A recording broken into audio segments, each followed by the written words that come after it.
A pregnant tech CEO, a billionaire husband, and a dinner invitation that would destroy an empire. Sarah Mitchell thought she knew her husband Eric Sterling, crypto billionaire, charming entrepreneur, father of her unborn twins. But when he casually announced he was bringing his business partner to their anniversary dinner, Sarah's world began to unravel.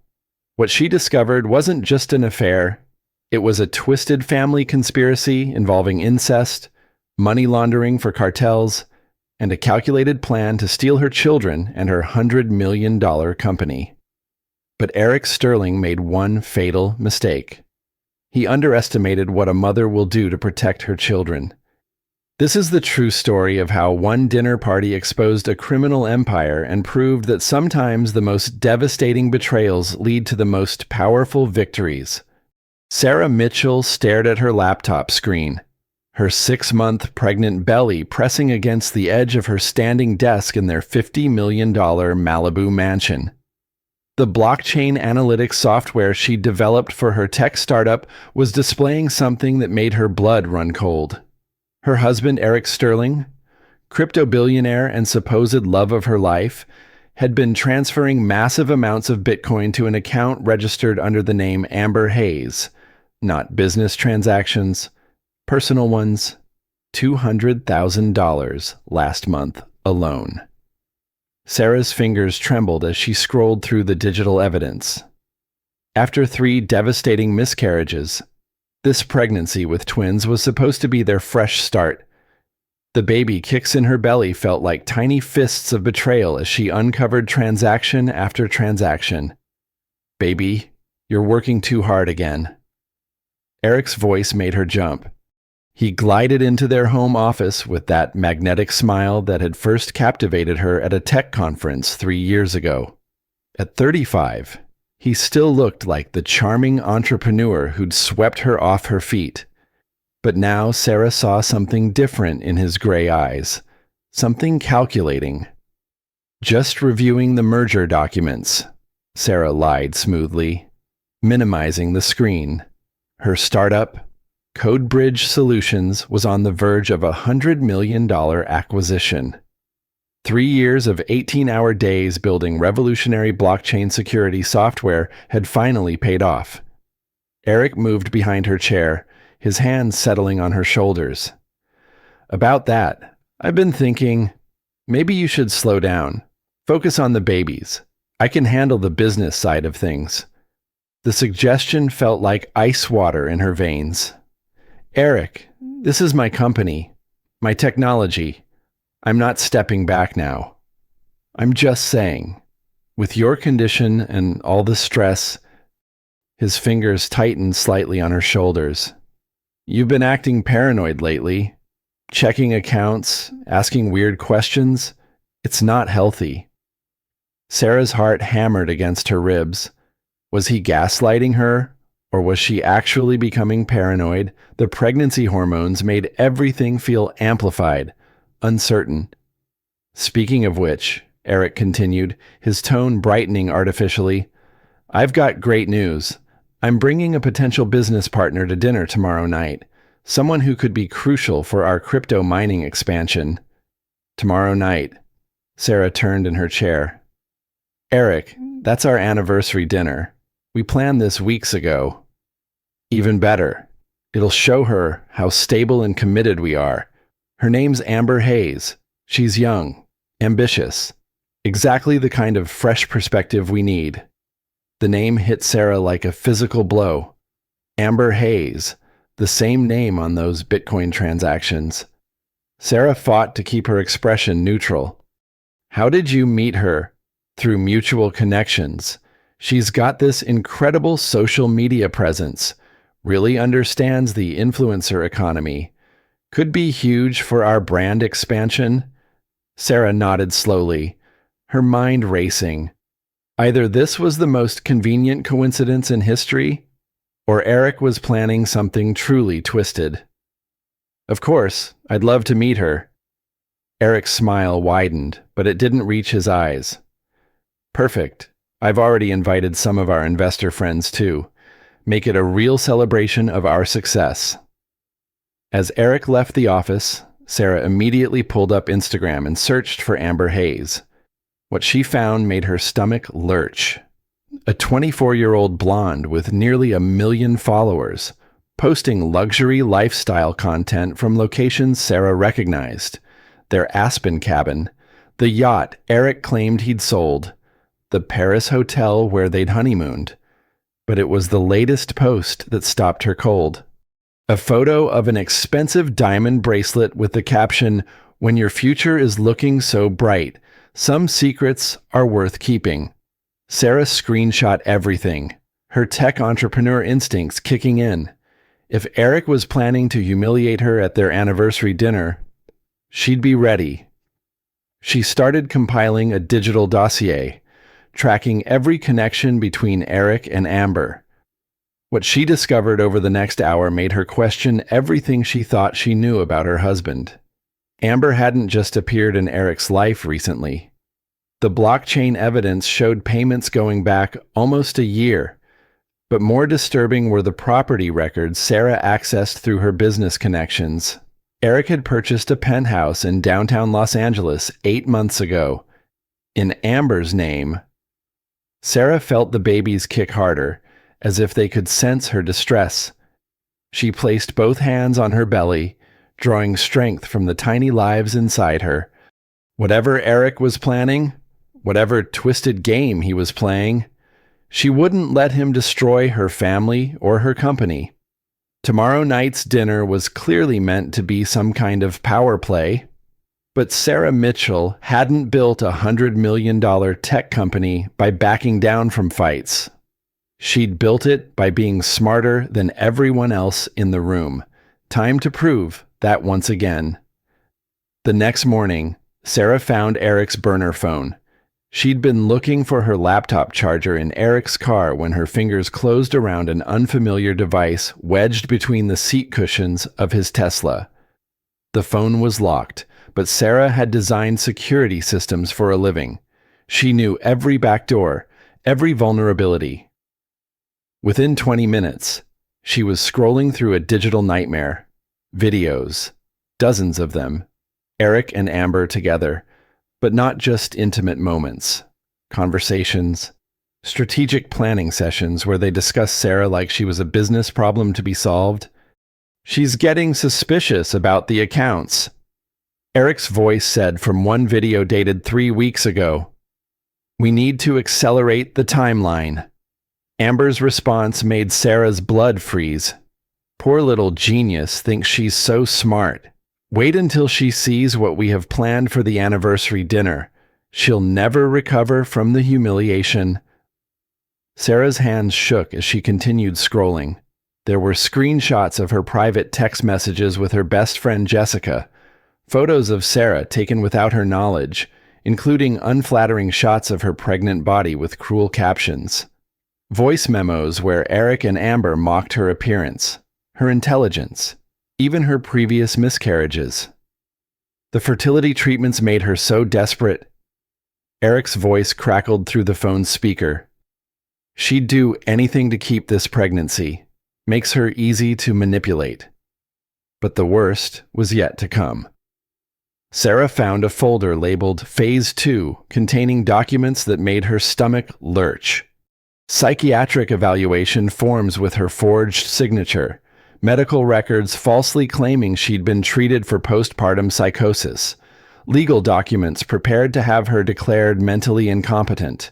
They weren't just planning to humiliate her, they were planning to steal her company and her children.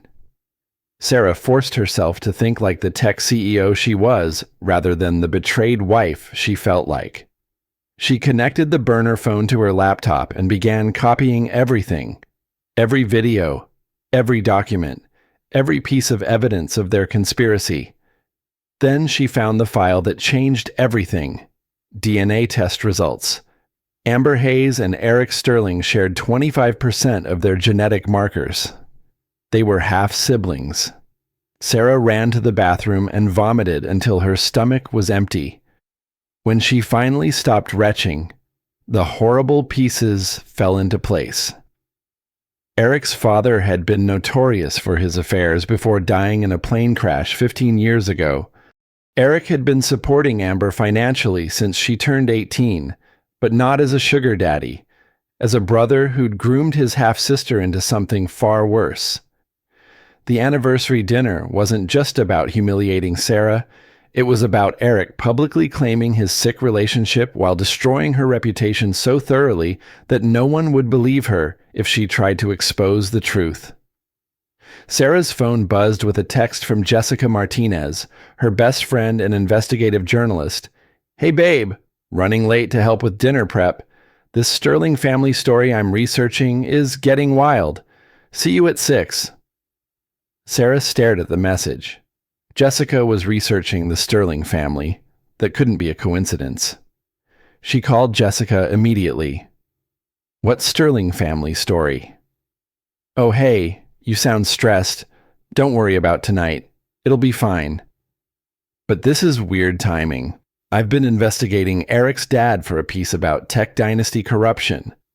Did you know Robert Sterling had like 6 different women pregnant at the same time back in the day?" Sarah's world tilted. 6 women? "Yeah, it's this whole rabbit hole. Apparently, he paid most of them to disappear, but there were rumors about kids he kept in contact with. Secret family members. Real sick stuff about maintaining control over them." The pattern was becoming clear. This wasn't just Eric's twisted relationship with Amber. This was a family tradition of abuse and manipulation spanning generations. "Jessica, I need you to bring your research tonight. All of it." "Sarah, are you okay? You sound..." "I'm fine. Just bring everything you have on the Sterling family. Trust me." After hanging up, Sarah sat in her home office, surrounded by evidence of her husband's betrayal, and made a decision. She wouldn't run. She wouldn't hide. She'd turn Eric's own game against him. But first, she needed to understand exactly who would be at tonight's dinner. Sarah pulled up the guest list Eric had sent to their household staff. The crypto investors who could make or break her merger, social media influencers with millions of followers, Eric's business partners who enabled his lifestyle, and at the bottom of the list, a name that made Sarah's heart stop Margaret Sterling. Eric's mother, who Sarah had met exactly twice in 3 years of marriage. The woman Eric claimed was too busy with her own life to be involved with theirs. Maggie Sterling was coming to the anniversary dinner, the woman who'd raised Eric, who'd known about his father's twisted legacy, was going to witness whatever Eric had planned for tonight. Either she was coming to stop it, or she was coming to participate in it. Sarah had 6 hours to figure out which one and prepare for both possibilities. The babies kicked again, harder this time, and Sarah placed her hands on her belly. "Don't worry," she whispered. "Mommy's going to protect you from all of this." She just hoped she was strong enough to keep that promise. At 5:30 that evening, Sarah stood in front of her bedroom mirror, applying concealer to hide the dark circles under her eyes. She'd chosen a black maternity dress that Eric had once said made her look sophisticated but approachable. Tonight, she needed every advantage. The catering staff bustled around downstairs, preparing for what Eric had billed as an intimate dinner for 12. Sarah's reflection showed a woman who looked calm and composed, but inside, her thoughts raced through every possible scenario for the evening ahead. Her phone buzzed with a text from an unknown number. "Mrs. Sterling, this is Margaret Sterling. I'll be arriving early. We need to talk privately. Do not tell Eric." Sarah stared at the message. Maggie Sterling wanted to meet before the dinner. This wasn't part of Eric's plan. Sarah quickly typed back, "I'll be in the garden, side entrance." 20 minutes later, Sarah watched a silver Mercedes pull into their circular driveway. Margaret Sterling emerged like something from another era, impeccably dressed in a navy Chanel suit, her silver hair swept into a perfect chignon. At 65, she moved with the confidence of a woman who'd spent decades commanding boardrooms and social events. "Sarah," Maggie's voice was crisp, professional. "Thank you for agreeing to meet." "Mrs. Sterling, I have to say I'm surprised you're here. Eric said you were too busy to—" "My son says many things that aren't true." Maggie's pale blue eyes studied Sarah intently. "How much do you know about what Eric has planned for tonight?" Sarah felt like she was walking through a minefield. "I know he's bringing someone named Amber Hayes, someone he claims is a business partner."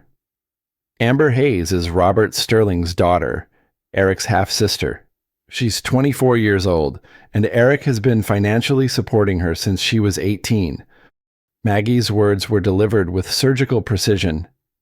"What Eric doesn't know is that I've been monitoring his activities for the past 2 years." The garden seemed to spin around Sarah. "You've been watching him. My husband Robert was a predator who used his wealth and power to abuse young women. I was too weak to stop him then. But I won't let Eric continue the cycle." Maggie reached into her purse and pulled out a thick manila envelope. "6 months ago, I hired a private investigation firm. This contains everything." Sarah's hands trembled as she opened the envelope. Financial records showing Eric's systematic grooming of Amber. Psychiatric evaluations proving Eric was a sociopathic manipulator. Most damning of all, videos that Eric had sent to other wealthy men, essentially offering to share Amber for the right price. "This is—" Sarah couldn't finish the sentence. "This is who my son really is. A man who inherited his father's worst traits and amplified them." Maggie's voice carried decades of regret. "What he's planning tonight is designed to destroy you completely. Public humiliation followed by legal maneuvers to have you declared mentally incompetent. He wants your company, your children, and your silence." Sarah felt the babies kick urgently, as if they could sense the danger. "Why are you telling me this? Why help me for the first time?" Maggie's composure cracked slightly. "Because I have 2 grandchildren in your belly who deserve better than to be raised by monsters, and because I've spent 15 years atoning for my failures with Robert, and I won't fail again." "What do you want me to do?" "Tonight, Eric will reveal his relationship with Amber publicly. He'll present it as a modern love story, with you as the hysterical ex-wife. The investors he's invited have already been briefed to expect you to have a breakdown." Maggie pulled out a small recording device. "But Eric doesn't know that Amber has been working with federal investigators for the past 3 months. Sarah's world tilted again. "What? The FBI approached Amber after discovering Eric's cryptocurrency transactions were being used to launder money for several criminal organizations. She agreed to cooperate in exchange for immunity and protection from Eric's increasingly violent threats." The pieces were clicking into place, but Sarah still felt lost. "So tonight is a sting operation, but Eric will try to destroy you before the federal agents move in. You need to be prepared for him to become dangerous when he realizes he's been caught." As if summoned by their conversation, Eric's voice carried across the garden. "Sarah, where are you? Our guests are starting to arrive." Maggie quickly handed Sarah a small panic button disguised as a jewelry pin. "If Eric becomes violent, press this. Federal agents are positioned around the property. How long have you been planning this?" 2 years. Ever since I realized Eric was exactly like his father." Maggie's eyes hardened. "The Sterling family's reign of abuse ends tonight, one way or another." Sarah pinned the device to her dress as Eric appeared on the garden path. His smile faltered when he saw his mother. "Mother, you're early. And you're talking to Sarah alone because—" "I was admiring her garden and offering my congratulations on the pregnancy," Maggie replied smoothly. Twins are such a blessing. Eric's eyes narrowed slightly, but his charming mask slipped back into place. Of course. Well, our investors are here, and Amber just arrived. Shall we go inside?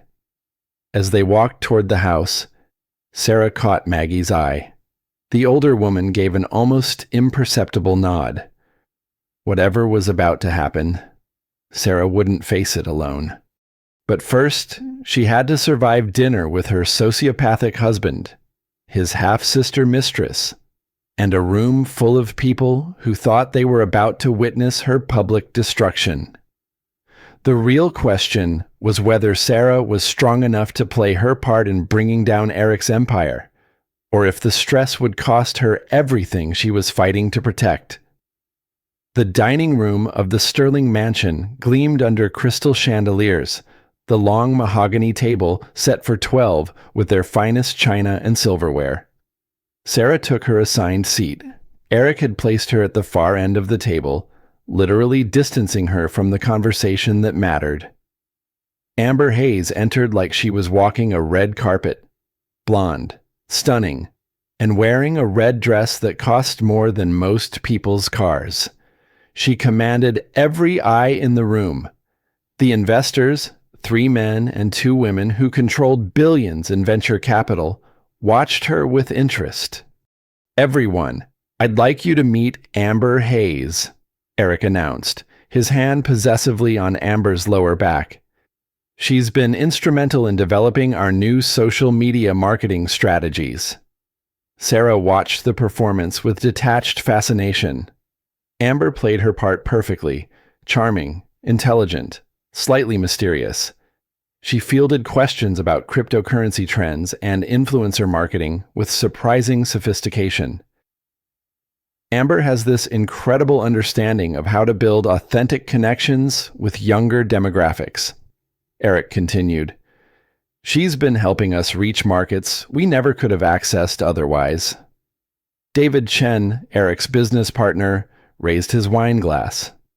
Well, here's to expanding horizons and new partnerships. The toast felt like a funeral dirge to Sarah. She sipped her sparkling water and caught Maggie's eye across the table. Eric's mother sat ramrod straight, playing the role of proud matriarch while internally orchestrating her son's downfall. Sarah, you're awfully quiet tonight, commented Linda Morrison, one of the investors who could make or break Sarah's merger. How are you feeling about all these exciting developments? The question was loaded. Sarah realized the investors had been primed to watch for signs of her supposed mental instability. I'm feeling blessed, Sarah replied carefully. Pregnant with twins, successful company acquisition in progress. What more could I ask for? Sarah's been under a lot of stress lately, Eric said with false concern. The pregnancy hormones, the business pressure. I've been worried about her. Amber placed her hand over Eric's with theatrical sympathy. Pregnancy can be so overwhelming. I've been trying to encourage Eric to make sure Sarah has all the support she needs. The gaslighting was masterful. To everyone else, Eric and Amber looked like caring friends worried about Sarah's well-being, but Sarah could see the predatory satisfaction in their eyes. Actually, Sarah said, setting down her water glass, I've been feeling very clear-headed lately. Almost like fog has lifted. I'm seeing things I missed before. Eric's jaw tightened almost imperceptibly. Sometimes clarity can feel overwhelming when you're in a delicate state. What kind of things are you seeing more clearly? Asked Jessica Martinez. Sarah's best friend had arrived fashionably late, carrying a leather portfolio that Sarah knew contained explosive information about the Sterling family history. Patterns, Sarah replied. Financial patterns, behavioral patterns. You know how blockchain technology reveals connections that weren't visible before life can be similar. Amber shifted uncomfortably in her seat. For someone supposedly confident in her position, she looked increasingly nervous as the evening progressed. Speaking of patterns, Jessica said, opening her portfolio. "I've been researching some fascinating family histories for a series I'm writing. The Sterling family has such an interesting background." Maggie's expression remained neutral, but Sarah caught the slight nod of approval. The trap was being set. "The Sterling men seem to have a pattern of complex relationship arrangements," Jessica continued conversationally. "Take Robert Sterling, Eric's father. Did you know he maintained financial relationships with at least 6 different women simultaneously?" The temperature in the room seemed to drop 10 degrees. Eric's knuckles went white as he gripped his wine glass. "I'm not sure this is appropriate dinner conversation," David Chen interjected. "Oh, but it's fascinating from a sociological perspective." Jessica pressed on. "These powerful men who feel entitled to reshape family structures to suit their desires, Robert Sterling, for instance, apparently maintained contact with several of his illegitimate children well into their adulthood." Amber had gone completely pale. Sarah realized the young woman was terrified that Jessica had uncovered the truth about her relationship with Eric. "Some family histories are better left in the past," Maggie said quietly. Her words seemed directed at Eric more than Jessica. "But history has a way of repeating itself," Sarah found herself saying. "Unless someone breaks the cycle." Eric's mask was beginning to slip. The charming businessman was being replaced by something colder, more dangerous. "Sarah, you're clearly having one of your episodes. Maybe you should rest." "Episodes?" Linda Morrison looked concerned. "What kind of episodes?" "Sarah's been experiencing some paranoid delusions," Eric explained with false sadness. "Imagining conspiracies, seeing threats that aren't there. The doctors think it might be pregnancy-related psychosis." The room erupted in murmured concern. Sarah felt the trap closing around her exactly as Eric had planned, but instead of panic, she felt a strange calm descend. "What doctors?" she asked clearly. "I'd love to hear about these medical consultations I apparently had without my knowledge." Eric's eyes flashed with anger. "Dr. Phillips at Westside Medical. You don't remember because you were having a dissociative episode." "That's interesting," Sarah replied, "because Dr. Phillips doesn't exist. There is no Westside Medical in Los Angeles." The silence that followed was deafening. Sarah could see the investors exchanging glances, realizing they were witnessing something far more complex than an unstable pregnant woman. "Of course, if you wanted to fabricate medical records to support an incompetency hearing," Sarah continued, "you'd need to create fictional doctors and facilities." Eric stood up so violently his chair toppled backward. "That's enough. You're embarrassing yourself." "Am I, or am I finally seeing clearly enough to connect the dots?" Sarah's voice carried across the room with surprising strength. "Tell me, Eric, when exactly were you planning to reveal that Amber is your half-sister?" The explosion of shocked voices around the table was immediate and chaotic, but Sarah only had eyes for Eric's face as his carefully constructed world began to crumble. The dinner theater was reaching its climax, but the real performance was just beginning. The dining room erupted into chaos as Sarah's words sank in. Wine glasses hit the table with sharp clinks, chairs scraped against marble floors, and shocked voices overlapped in a cacophony of disbelief. "Half-sister," Linda Morrison's voice cut through the noise. "What are you talking about?" Eric's face had transformed from charming host to something much darker. "Sarah is having a complete psychotic break. She's been making increasingly wild accusations. DNA doesn't lie." Jessica Martinez interrupted, pulling documents from her portfolio. 25% genetic match between Eric Sterling and Amber Hayes. Both children of Robert Sterling. Amber shot to her feet, her red dress like a splash of blood against the white dining room. "This is insane! I don't have to listen to this." "Actually, you do." The voice came from the dining room entrance, where two people in dark suits had appeared. FBI, nobody leaves this room. Sarah's heart hammered as she realized Maggie's plan was accelerating faster than expected. The federal agents moved with practiced efficiency, positioning themselves at both exits. "What the hell is this?" David Chen demanded. Agent Rebecca Torres, a stern woman in her 40s, held up her badge. "Mr. Sterling, Ms. Hayes, you're both under arrest for conspiracy to commit fraud, money laundering, and racketeering." Eric's transformation was complete. The charming billionaire mask had been replaced by pure rage. "You have no authority here. This is harassment. We have 18 months of recorded conversations, financial records, and cooperation from Ms. Hayes," Agent Torres replied calmly. "Your cryptocurrency operation has been laundering money for 3 different criminal organizations." Sarah watched in fascination as Amber's terrified expression shifted to something else. Relief. "I told you this would happen," Amber said to Eric, her voice shaking. "I told you they were watching us." "Shut up," Eric snarled. "Don't say another word." "Why? So you can throw me away like you threatened to when I said I wanted out."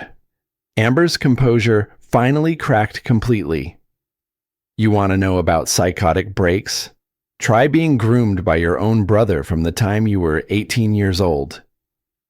The investors sat frozen, realizing they were witnessing not just business fraud, but a family nightmare spanning decades.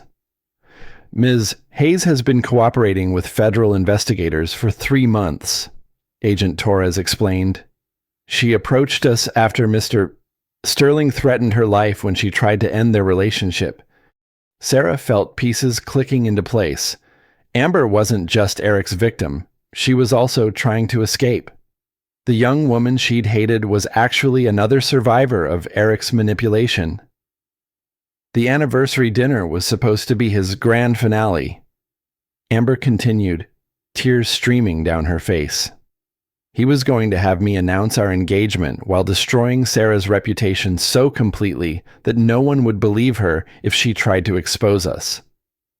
Eric lunged toward Amber with a roar of rage, but Agent Torres intercepted him smoothly. "Eric Sterling, you're under arrest. You have the right to remain silent." "This is all lies," Eric screamed as handcuffs clicked around his wrists. "Sarah planned this. She's the one laundering money through her tech company." Sarah felt her blood turn to ice. Even now, Eric was trying to destroy her by redirecting federal attention to her business. "That's an interesting theory," Agent Torres said. "Except we've been monitoring your accounts, not hers. Your wife's company is completely clean." As Eric was led away, still screaming threats and accusations, Sarah suddenly felt the world tilting dangerously. The stress, the revelation, the federal agents, it was too much. "Sarah." Jessica's voice seemed to come from very far away as Sarah gripped the edge of the table. Pain shot through her abdomen like lightning. "The babies." Something was wrong with the baby. Get an ambulance," Maggie's voice commanded with authority that brooked no argument. "Now." Sarah slumped in her chair as contractions began. 6 weeks too early. Through the haze of pain and panic, she could hear Linda Morrison on her phone.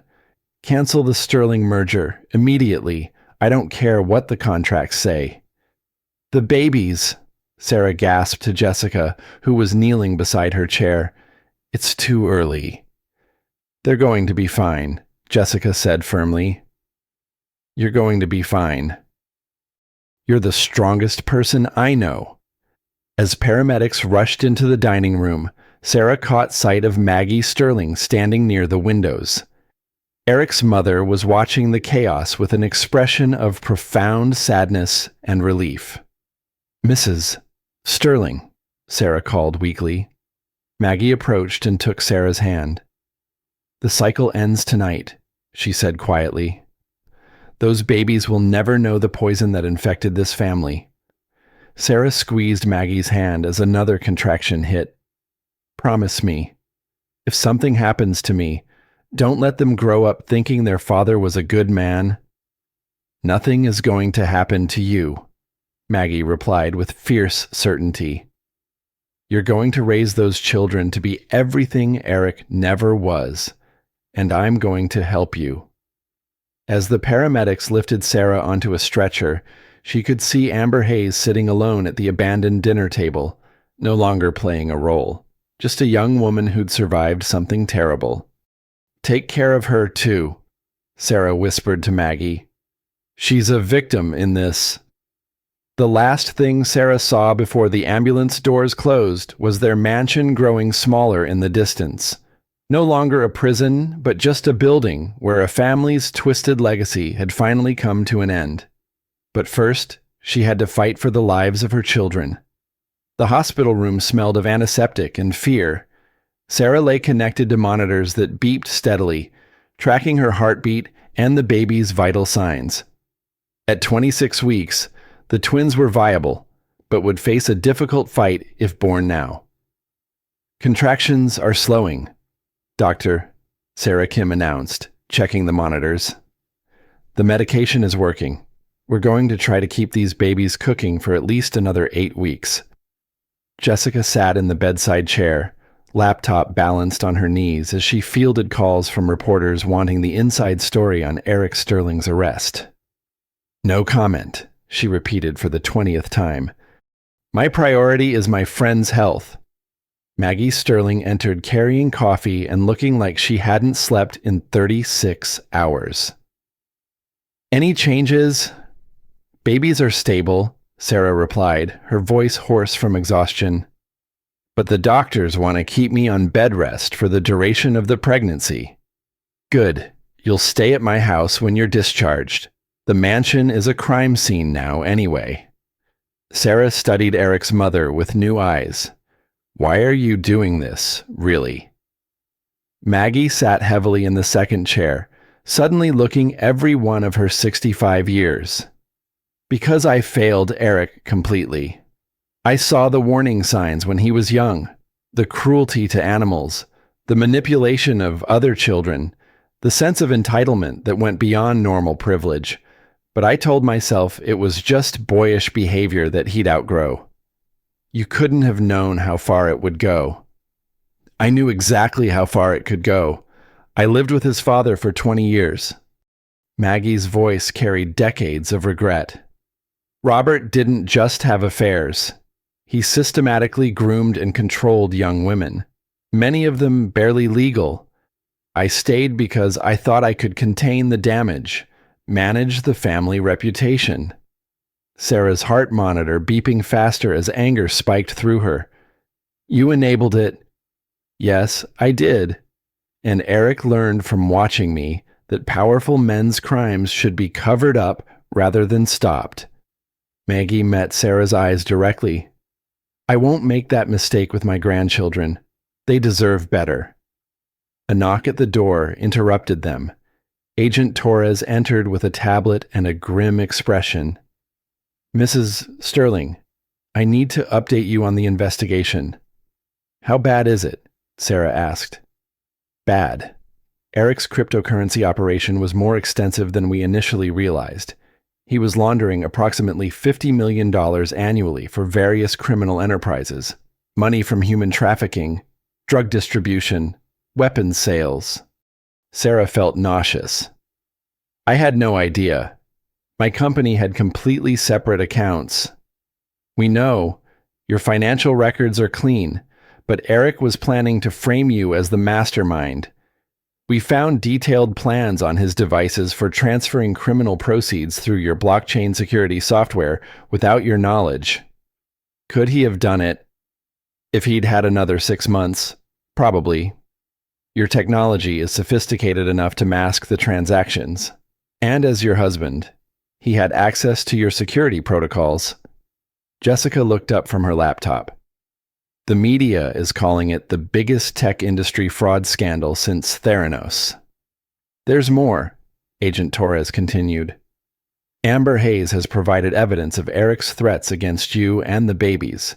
He'd prepared fake medical records claiming you were mentally incompetent, and he'd already retained a lawyer to pursue emergency custody of the children after birth. Sarah's hands instinctively moved to her belly. He was going to take my babies. His plan was comprehensive. Public humiliation at the dinner party, followed by emergency psychiatric commitment based on fabricated evidence. While you were institutionalized, he'd gain control of your company assets and parental rights. Maggie's face had gone ashen. Robert tried something similar with Eric's birth mother, had her committed to a private facility for 6 months while he established sole custody. The pattern repeats, Sarah whispered. Not anymore, Agent Torres said firmly. Eric is facing federal charges that carry a minimum of 20 years in prison. The state of California is also pursuing charges related to the fake medical records and planned kidnapping. Sarah closed her eyes, feeling exhaustion wash over her. What about Amber? Witness protection. She's testified against not just Eric, but the entire criminal network he was working with. Her cooperation has been invaluable. I want to talk to her. Before she disappears into witness protection, Agent Torres frowned. That's highly irregular. She's 24 years old and has been manipulated by my husband since she was 18. She deserves to hear from someone that it wasn't her fault. After some negotiation, Agent Torres agreed to arrange a brief, supervised conversation. An hour later, Amber Hayes entered the hospital room looking younger and more fragile than she had at the dinner party. I'm sorry, Amber said immediately, tears already flowing. I'm so sorry for everything. You don't need to apologize to me, Sarah replied gently. You were a victim too. But I participated. I helped him plan to hurt you and take your children. Under duress, after years of grooming and manipulation, Sarah's voice was firm. That's not consent. Amber, that's coercion. Amber broke down completely, sobbing with the raw grief of someone who'd finally realized the full extent of their trauma. Maggie moved to embrace the young woman, and Sarah saw something healing in the older woman's face. You saved us all by cooperating with the FBI, Sarah continued.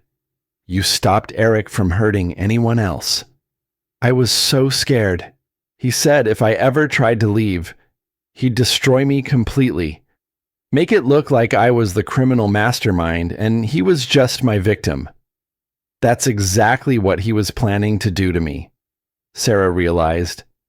Projection, make his victims look like the perpetrators. It's a classic abuser tactic, Maggie added. Robert did the same thing to every woman he discarded. As Amber was led away to begin her new life in witness protection, Sarah felt something shift inside her. Not just physical healing, but emotional clarity. Eric's reign of terror was over, but the real work was just beginning. 3 weeks later, Sarah sat propped up in bed at Maggie's Pasadena estate, laptop balanced carefully on her knees as she conducted video calls with her CodeBridge Solutions team. The merger had been delayed but not canceled. The investors were actually more interested now that Sarah had been vindicated as an ethical leader. The blockchain security protocols are testing even better than projected, her CTO Marcus reported via video call. Removing Eric's access actually improved our system integrity. Good. What's our timeline for the acquisition completion? 8 weeks, assuming no complications. The buyers are impressed by how you handled the crisis. Shows real leadership under pressure. After ending the call, Sarah looked out at Maggie's garden where the older woman was reading to a group of children from the local domestic violence shelter. It had become a weekly tradition, part of Maggie's own healing process. How are the babies today? Jessica asked, entering with a tray of tea and the latest news coverage. Active. Dr. Kim says they're developing perfectly, despite the early stress. Sarah accepted the tea gratefully. What's the media saying now? Eric's pleading not guilty to all charges, but his legal team is jumping ship faster than the Titanic. Turns out nobody wants to represent someone who was laundering money for cartels while planning to steal his own children. Sarah's phone buzzed with a text from an unknown number. "This is Amber. Agent Torres said I could send you this. Thank you for believing me. You saved my life." "She's doing well in the program," Jessica noted, reading over Sarah's shoulder. "Torres says she's starting college classes online. Psychology major. Good for her." Sarah meant it. She has a chance to build a real life now. Maggie entered from the garden, carrying a tablet with a satisfied expression. "I wanted to show you something." The tablet displayed a press release from the Sterling Family Foundation, New Leadership and Mission Focus on Trauma Recovery and Survivor Support. "I'm dissolving Eric's board positions and redirecting all foundation resources toward helping abuse survivors," Maggie explained. "Starting with funding a specialized program for victims of family-based financial crimes." Sarah felt tears prick her eyes. "Maggie, that's incredible. It's what should have been done decades ago. Robert's money was built on exploitation. Time to use it for healing instead." A sharp pain in Sarah's abdomen interrupted the moment. Not a contraction, but something different. Intense pressure and a sudden gush of fluid. "My water just broke," Sarah announced with surprising calm. The next few hours blurred together in a rush of medical activity. At 32 weeks, the twins were still early, but much safer than they would have been a month ago. Dr. Kim and her team worked with efficient precision while Sarah focused on breathing through contractions. "I can see the first baby's head," Dr. Kim announced. "One more big push. Sarah." With Jessica holding one hand and Maggie holding the other, Sarah brought her daughter into the world. The tiny girl emerged with a lusty cry that filled the delivery room with relief and joy. "She's beautiful," Maggie whispered, tears streaming down her face. "She's perfect." 20 minutes later, Sarah's son followed his sister into the world, smaller but equally determined to make his presence known. 5 pounds 2 ounces and 4 pounds 11 ounces. Dr. Kim announced. "They'll need some time in the NICU, but they're both breathing on their own and showing excellent vital signs." As the medical team cleaned and assessed the babies, Sarah felt a profound peace settle over her. These children would never know their father's poison. They would grow up surrounded by love, truth, and the strength of women who'd refused to let evil win. "What are you going to name them?" Jessica asked softly. Sarah looked at the tiny faces of her children, then at Maggie, who had become family in the truest sense. "Grace Margaret Sterling for the girl, and James Robert Sterling for the boy." Maggie's eyes widened. "Sarah, you don't need to jar. James Robert after the grandfather he never knew, not the one who would have destroyed him," Sarah clarified. "These children deserve to reclaim their family name and make it mean something good." When the babies were stable enough, a nurse brought Grace to Sarah's arms. The tiny girl opened dark eyes that seemed to look directly at her mother with ancient wisdom. "Hello, beautiful," Sarah whispered. "You're safe now. You're loved. And you're going to change the world." Through the NICU window, Sarah could see photographers from various news outlets trying to get pictures. The story of her triumph over Eric had captured public imagination, the pregnant tech CEO who'd exposed her billionaire husband's criminal empire. "They want the fairy tale ending," Jessica observed. "This isn't a fairy tale," Sarah replied, cradling her daughter. "It's better. It's real." As if summoned by her words, Agent Torres appeared in the doorway with final legal documents. Eric's plea bargain was rejected. He's going to trial for the full charges. minimum 25 years if convicted. And the maximum, life without parole. The money laundering charges alone carry that possibility. Sarah nodded, feeling closure beginning to take shape. Good. He can't hurt anyone else. Looking around the hospital room at Jessica documenting everything for her investigative series, Maggie planning the foundation's expansion, and her newborn children sleeping peacefully, Sarah realized something profound had happened. She hadn't just survived Eric's betrayal, she'd transformed it into something that would protect countless other victims. The real victory wasn't revenge. It was building something better from the ashes of what he'd tried to destroy. 6 months later. Sarah sat in the federal courthouse holding 18-month-old Grace while James napped in his stroller beside her. The twins had thrived despite their early arrival, and Sarah had returned to running Codebridge Solutions with renewed purpose. All rise for the Honorable Judge Patricia Williams, the bailiff announced. The courtroom was packed with reporters, federal agents, and survivors who'd followed Eric's case as a symbol of justice. Eric entered in an orange jumpsuit, looking pale and diminished after 6 months in federal custody. Mr. Sterling, how do you plead to the charges of conspiracy to commit money laundering in the first degree? Not guilty, Your Honor. Eric's voice lacked the magnetic confidence that had once commanded boardrooms. The prosecution laid out their case with devastating precision. Agent Torres testified about the 18-month investigation that uncovered Eric's criminal network. Financial experts explained how Eric had laundered over $100 million for various criminal enterprises. But it was Amber Hayes' testimony that truly destroyed Eric's defense. Now 25 and using her real name, Amanda Sterling, she took the stand with quiet dignity. Her hair was shorter, her makeup minimal, but she radiated strength that hadn't been present during her life with Eric. Can you describe the nature of your relationship with the defendant, prosecutor Maria Gonzalez asked. Eric Sterling is my half-brother. Our father had an affair with my mother in 1999. Eric has been financially supporting me since I turned 18, but that support came with conditions. What kind of conditions? Amanda's voice remained steady. Sexual compliance, public appearances as his girlfriend, participation in criminal activities. When I tried to end the relationship, he threatened to have me killed.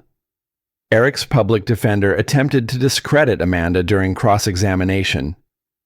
Isn't it true that you willingly participated in these alleged criminal activities for financial gain? I participated under duress after years of grooming that began when I was a minor. Amanda replied firmly, That's not willing participation. That's survival. Sarah found herself admiring the young woman's courage. Amanda had transformed from Eric's victim into his destroyer with grace and honesty. The prosecution's case was overwhelming. They presented Eric's fake medical records designed to have Sarah committed. They showed cryptocurrency wallets used to launder money for human traffickers. They played recordings where Eric discussed disposing of problems in ways that clearly implied violence. When Eric took the stand, his performance was narcissistic self-destruction. I was trying to protect my family's reputation, he claimed. My father made mistakes, but that doesn't make me a criminal. You consider planning to have your pregnant wife committed as protecting your family? Prosecutor Gonzalez asked. Sarah was clearly having mental health issues. I was trying to get her help. By forging medical records and bribing doctors who don't exist, Eric's composure cracked. She was threatening to destroy everything my family built. Someone had to stop her. Stop her from what running her own company, carrying your children. Stop her from being weak. Eric exploded. The Sterling family doesn't tolerate weakness. Real power requires real strength. The outburst sealed his fate. Even his own lawyer looked horrified. The jury deliberated for less than 4 hours. Guilty on all counts. Sarah felt Grace squeeze her finger as the verdict was read. Around them, survivors wept with relief. The defendant will be sentenced in 30 days, Judge Williams announced. Given the severity of these crimes, the court will consider the maximum penalty. As Eric was led away in shackles, he looked directly at Sarah for the first time since the trial began. She expected hatred in his eyes. Instead, she saw confusion, as if he genuinely couldn't understand how his perfect plan had failed. Outside the courthouse, Sarah had one statement prepared. Today's verdict sends a message that wealth cannot shield predators from justice. But more importantly, it proves that survivors have voices that can't be silenced. My children will grow up knowing their father's crimes have consequences. And that gives me hope. That evening, Sarah sat in her Pasadena garden with Maggie while the twins played nearby. CodeBridge Solutions had completed its acquisition for $200 million, making Sarah one of the youngest female billionaires in tech. Any regrets? Maggie asked. Sarah considered seriously. I regret that it took so long to see who Eric really was. I regret that Amber suffered for years before escaping. But I don't regret fighting back. And I don't regret that my children will never wonder whether their mother was strong enough to protect them. As the sun set, Sarah watched her children discover flowers while their grandmother read them stories. It wasn't the life she'd planned when she married Eric Sterling, but it was infinitely better. Tomorrow, Eric would be sentenced. Sarah would witness justice, not for revenge, but for closure and hope that his punishment might prevent other predators from believing they were above the law. The Sterling family legacy would end with Eric, but the story Sarah was writing with her children was just beginning. The sentencing hearing drew an even larger crowd than the trial. Victims of financial crimes, domestic violence survivors, and tech industry leaders filled every seat in Judge Williams' courtroom. Sarah arrived early, carrying Grace while James rode in his stroller, pushed by Maggie. Mrs. Sterling, any final thoughts before sentencing? A reporter called out. Justice isn't about revenge, Sarah replied calmly. It's about protection. Today's sentence will determine how many future victims Eric Sterling can never hurt. Inside the courtroom, Eric looked haggard after 8 months in federal custody. His expensive suits had been replaced by an orange jumpsuit. His confidence had evaporated completely. Before I impose sentence, Judge Williams announced, I will hear victim impact statements. Amanda Sterling took the podium first. Now using her birth name and enrolled in graduate school psychology, she spoke with quiet authority. Eric Sterling stole 6 years of my life through manipulation and abuse. He convinced me I was worthless without his support. Today, I want him to know that I not only survived his cruelty, I used it to become stronger than he ever was. Sarah was next. She approached the podium carrying Grace, who had become a symbol of hope for many who'd followed the case. Eric Sterling didn't just betray me as a husband. He tried to steal my children, destroy my company, and erase my identity. He failed because he underestimated the power of truth and the determination of a mother protecting her children. My daughter and son will grow up knowing that justice exists and no one is too powerful to face consequences. Other victims came forward. Women Eric's father had abused. Business partners Eric had defrauded. The pattern of Sterling family abuse stretched back generations. But it would end today. Judge Williams took 30 minutes to review the guidelines before addressing the court. Mr. Sterling, you have been convicted of crimes that affected countless victims. Your financial crimes funded human trafficking and weapons trafficking. Your personal crimes included systematic abuse and planned kidnapping. Most disturbing is your complete lack of remorse. She paused, letting her words settle. This court sentences you to life in federal prison without the possibility of parole. Additionally, all Sterling family assets obtained through criminal activity, approximately $300 million, will be forfeited to a victim compensation fund. The courtroom erupted in applause. Sarah felt tears of relief as Grace babbled happily, oblivious to the historic moment. Outside the courthouse, Sarah held a press conference. Today's sentence represents society's commitment to protecting the vulnerable from predators who believe wealth makes them untouchable. To other survivors watching this, please know that your voice matters, your truth has power, and there are people who will stand with you when you're ready to fight back. 6 months later, Sarah testified before Congress about financial crimes in the tech industry.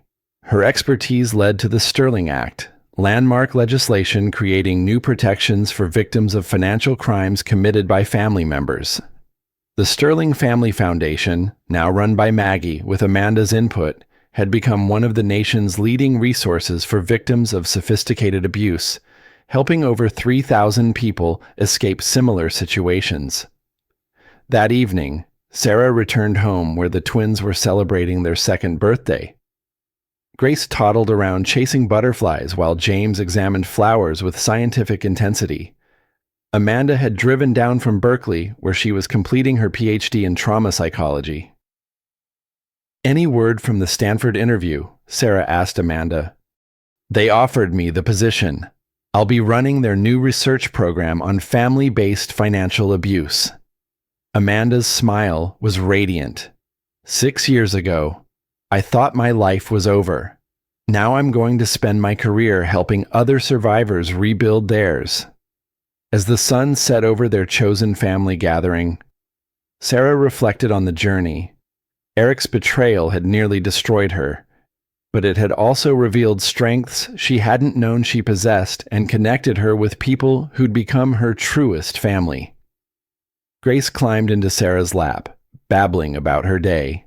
James followed, more cautious but equally affectionate. Looking at her children, Sarah saw infinite possibility unmarked by their father's poison. They would grow up knowing their mother had faced evil and won, that their grandmother had turned trauma into healing for thousands, and that their Aunt Amanda had transformed survival into service. The Sterling name would forever be associated with Eric's crimes, but Sarah's children would create their own legacy, one built on truth, justice, and the belief that survivors can become protectors. The fairy tale was over. Real life, with all its complexity and beauty, was just beginning. 5 years after Eric's sentencing, Sarah stood at the podium of the Forbes Women's Summit, addressing an audience of entrepreneurs and investors. At 33, she'd built CodeBridge Solutions into a $10 billion empire while raising her twins and advocating for abuse survivors worldwide. "The question I'm asked most often," Sarah began, "is whether I regret marrying Eric Sterling. People want the narrative of regret, but here's the truth without that experience. I would never have found my real strength, my true family, or my life's purpose." Grace and James, now 7 years old, sat in the front row with Maggie, who at 70 had become one of the nation's most respected advocates for abuse survivors. "Eric Sterling tried to erase me from my own life," Sarah continued. "He nearly succeeded, but his greatest failure was underestimating what a mother will do to protect her children, and what truth will do when it finally has a voice." The audience gave her a standing ovation, but Sarah's attention was on her children. James raised his small hand and approached the microphone. "Excuse me," his clear voice carried across the room. "I wanted to say something about my mom." The room quieted as the 7-year-old looked directly at Sarah. "Some kids have dads who teach them stuff. My dad is in prison because he hurt people, but my mom taught me that sometimes the best thing a parent can do is protect their kids from the other parent. Not all families look the same, but love is love." There wasn't a dry eye in the room as James walked back to his seat. Grace stood and clapped for her brother, beaming with pride. Later that evening, Sarah tucked the twins into bed while Maggie cleaned up from their celebration dinner. Amanda had joined them via video call from Geneva, where she was presenting research to the United Nations. "Mom," Grace said as Sarah pulled up her covers, "why did Dad try to hurt you?" Sarah had been preparing for this question since they were old enough to understand their father wasn't just absent, he was imprisoned for crimes against their family. "Some people get sick in their hearts and minds," Sarah explained gently. "They start believing that other people aren't real, that only their wants matter. Dad got that kind of sick, and instead of getting help, he chose to hurt people." "But you stopped him," James added with satisfaction. "We all stopped him together. That's how it works when someone tries to hurt a family. Other people step in to help." After the children fell asleep, Sarah joined Maggie on the back porch where they'd shared countless conversations. The older woman had become the mother Sarah had lost young and the partner in healing that made their new life possible. "Any regrets?" Maggie asked, echoing her question from years earlier. "None," Sarah replied immediately. "Well, maybe one. I wish I could tell my 28-year-old self that the worst thing that could happen would actually be the beginning of her real life." They sat watching the stars appear over Pasadena. In the distance, they could hear the twins settling into sleep, their lives untouched by the trauma that had shaped their parents' generation. "The foundation got another major donation today," Maggie mentioned. Anonymous, but from a grateful survivor who found her voice. The Sterling Family Foundation now served abuse survivors across 30 states. Amanda's research had become the gold standard for understanding complex trauma from intimate relationships. Sarah's phone buzzed with a text from Amanda, UN resolution passed unanimously. Family-based financial abuse is now recognized as human trafficking in international law. We did it. Reading the message aloud, Sarah felt deep satisfaction. Eric's crimes had been transformed into protection for countless future victims worldwide. As they prepared for bed, Sarah checked on the twins one more time. Grace curled up with a stuffed elephant gifted by children of other survivors. James slept clutching an astronomy book, already showing scientific curiosity that would guide his future. Looking at her children, Sarah saw infinite possibility unmarked by their father's poison. They would grow up knowing their worth, understanding consent, recognizing manipulation, and believing their voices mattered. The Sterling family legacy of abuse had ended with Eric. The Mitchell family legacy of truth, justice, and healing was just beginning. Tomorrow would bring new challenges, more survivors needing help, more predators to stop, more systems to change. But tonight, Sarah fell asleep surrounded by chosen family, knowing that sometimes the worst betrayals lead to the most profound triumphs. Eric Sterling had tried to erase her from her own life. Instead, he'd helped her discover who she really was, a survivor, protector, mother, and force for justice that no amount of wealth could ever destroy. The real story, messy, complicated, beautiful, and true, would continue for generations. If this story of justice and survival moved you, smash that like button and let me know in the comments. Would you have had the courage to fight back like Sarah did? Share this with someone who needs to hear that survivors can become protectors. And don't forget to subscribe for more incredible true stories of people who refused to let evil win.